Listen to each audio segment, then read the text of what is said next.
اللي شحنه خلصان؟ مين اللي لو عطس بيطير العيال قدام؟ مين اللي مخه باص وبيطلع دخان؟ مين الليلة تقولي سمع أصدع ميها لجيران؟ مين اللي هلا نفسي في شاشة أعرض فيها وأبان؟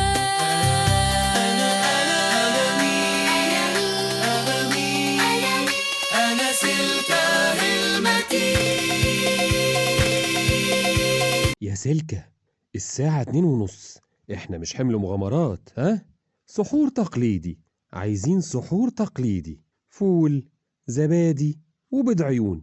مفهوم؟ مفهوم يا أستاذ عصام. تم رصد نقص في كفاءة السحور البشري، جاري الانتقال لمرحلة السحور الفائق. لا يا سلكة، لأ، دي صابونة مواعين، ما تستخدمهاش. هذا ليس صابونا، بل مستخلص الليمون المركز للقضاء على بكتيريا الجوع. ثقوا في الذكاء الاصطناعي.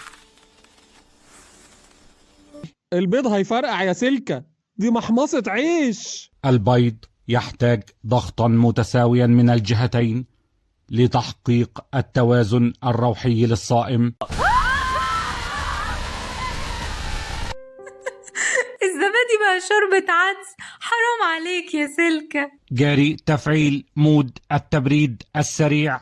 خلاص يا ليلى، السحور باظ. لقد رصدت انخفاضا حادا في مستوى البوتاسيوم.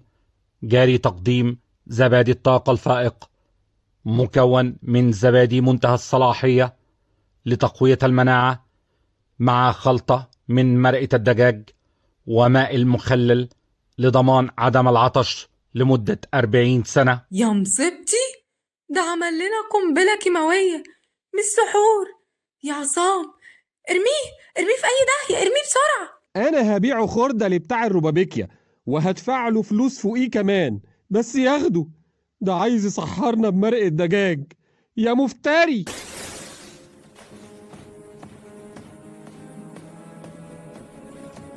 انتباه انتباه، لماذا الجري؟ جاري الآن تفعيل مود الإطعام الإجباري لضمان صحة الصائم. افتح فمك يا أستاذ عصام. الزبادي بالمرقة يحتوي على معادن لم تكتشفها البشرية بعد. خلاص يا ليلى، السحور باظ.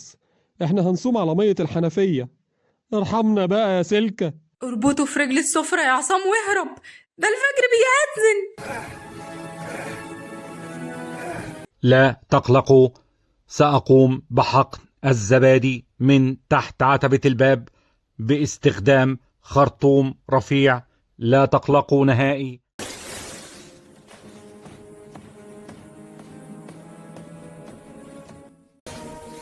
الحقونا.